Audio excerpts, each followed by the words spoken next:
Australia bantu Ukraina 34 kendaraan lapis baja dan boikot impor emas Rusia.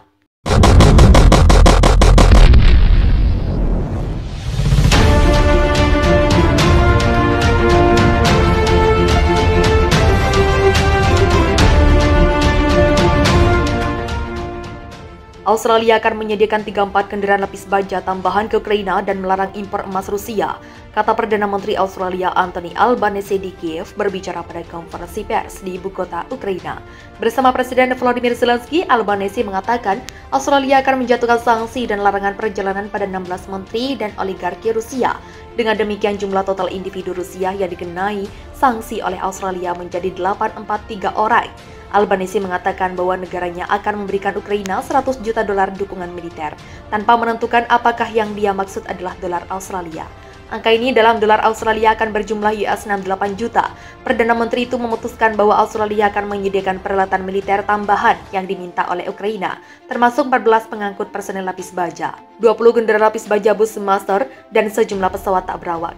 Sementara itu, Zelensky bersumpah untuk mendapatkan kembali lisikan setelah penarikan mundur pasukan Ukraina yang terdesak akibat serangan Rusia. Zelensky mengatakan bahwa Australia memberi Ukraina bantuan yang cukup besar, khususnya dengan dukungan pertahanan, dan bahwa pasukan Ukraina sangat menghargai kendaraan Bushmaster seperti dikutip channel newsasia.com Senin 4 Juli.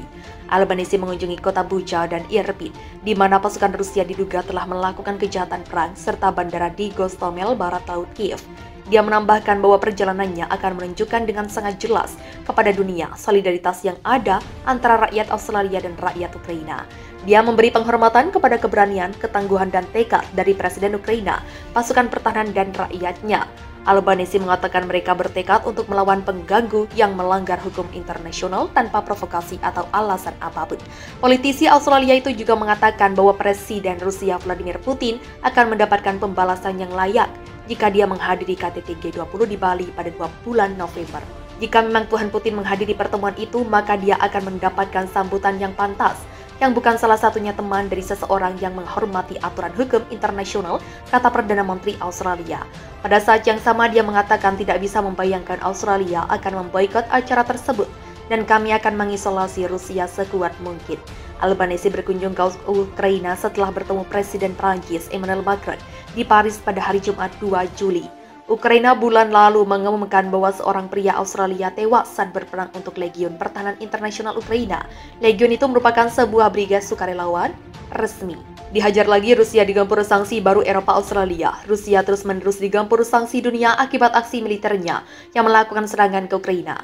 Terbaru sanksi tambahan dijatuhkan oleh Australia dan Uni Eropa. Pemerintah Australia pada Senin 28 Februari menyebutkan bahwa negaranya telah menjatuhkan sanksi larangan perjalanan Australia dan sanksi keuangan bagi Presiden Rusia Vladimir Putin dan anggota senior pemerintahan sekarang ini berkuasa. Australia sendiri sejak sebelumnya telah mengambil langkah-langkah terkait serangan Rusia ini. Chandra juga telah berkomitmen untuk menyediakan peralatan militer, pasukan medis, dan bantuan keuangan US 3 juta untuk mendukung Ukraina. Sementara itu, UE kembali mempertebal sanksinya untuk Rusia. Presiden UE, Ursula von der Leyen, mengatakan pihaknya akan menjatuhkan sanksi pelarangan pesawat Rusia untuk terbang di wilayahnya serta memblokir akses outlet media Rusia. Blok 27 negara benua biru itu juga menegaskan akan melakukan pendanaan untuk membantu militer Ukraina mendapatkan persenjataan yang lebih mumpuni untuk melawan gempuran Rusia. Tak hanya terhadap Rusia, UE juga menjatuhkan sanksi baru pada rezim pengendali Belarusia yang dipimpin oleh Alexander Lukashenko. Von der Leyen menyebutnya sebagai agresor lain dalam perang ini. Australia akan jatuhkan sanksi pada Rusia akibat aksi kirim pasukan ke Ukraina. Perdana Menteri Scott Morrison mengatakan Rusia harus menarik tanpa syarat pasukannya dari Ukraina Timur dan telah mengonfirmasi bahwa Australia akan mengikuti jejak negara-negara barat lainnya untuk menjatuhkan sanksi sebagai reaksi atas ke aksi terbaru Rusia. Presiden Rusia Vladimir Putin telah secara resmi mengakui kemerdekaan wilayah pemberontak yang didukung Moskow di Ukraina Timur dan memerintahkan agar penjaga perdamaian Rusia dikirim, memicu kekhawatiran Barat bahwa invasi ke Ukraina sudah dekat. Menurut PM Morrison, klaim bahwa pasukan ada di sana untuk menjaga perdamaian adalah omong kosong. Mereka telah pindah ke wilayah kedaulatan Ukraina. Jadi sementara saya berharap yang terbaik dalam hal upaya diplomatik yang sedang dilakukan. Kita tidak dapat duduk diam melihat ancaman kekerasan yang digunakan untuk mencari keuntungan dari posisi satu negara di atas yang lain, katanya. Sementara Inggris dan AS telah mengumumkan bahwa mereka akan menjatuhkan sanksi baru terhadap Rusia. Menteri Luar Negeri Maris Payne tetap bungkam tentang kemungkinan tanggapan Australia. Duta Besar Rusia untuk Australia Alexei Pavlovsky sebelumnya telah menolak kemungkinan sanksi yang akan dijatuhkan dengan mengatakan kita harus sama-sama jelas soal ini. Mereka sanksi-sanksi itu tidak berhasil berbicara sebelum Rusia mengumumkan pengiriman penjaga perdamaian ke Ukraina. Senator Payne mengatakan kepada Nine Radio bahwa dia telah mendiskusikan bagaimana komunitas internasional harus merespons jika Rusia memutuskan untuk menyerang tetangganya. Kemarin Menteri Pertahanan Peter Dutton mengatakan setiap tanda menunjuk ke arah konflik habis-habisan antara kedua negara. Senada dengan Senator Payne, Menteri Luar Negeri Bayangan Penny Wong menjuluki deklarasi Rusia mengakui dua wilayah separatis itu sebagai pelanggaran terang-terangan terhadap hukum internasional.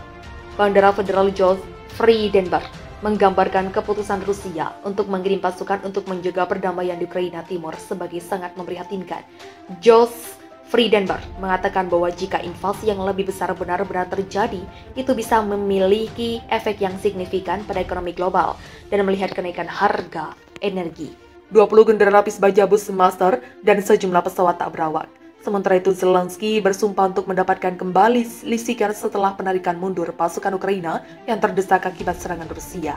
Zelensky mengatakan bahwa Australia memberi Ukraina bantuan yang cukup besar, khususnya dengan dukungan pertahanan, dan bahwa pasukan Ukraina sangat menghargai kendaraan bus master seperti dikutip channel newsasia.com Senin 4 Juli.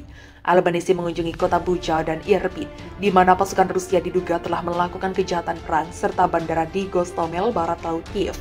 Dia menambahkan bahwa perjalanannya akan menunjukkan dengan sangat jelas kepada dunia solidaritas yang ada antara rakyat Australia dan rakyat Ukraina.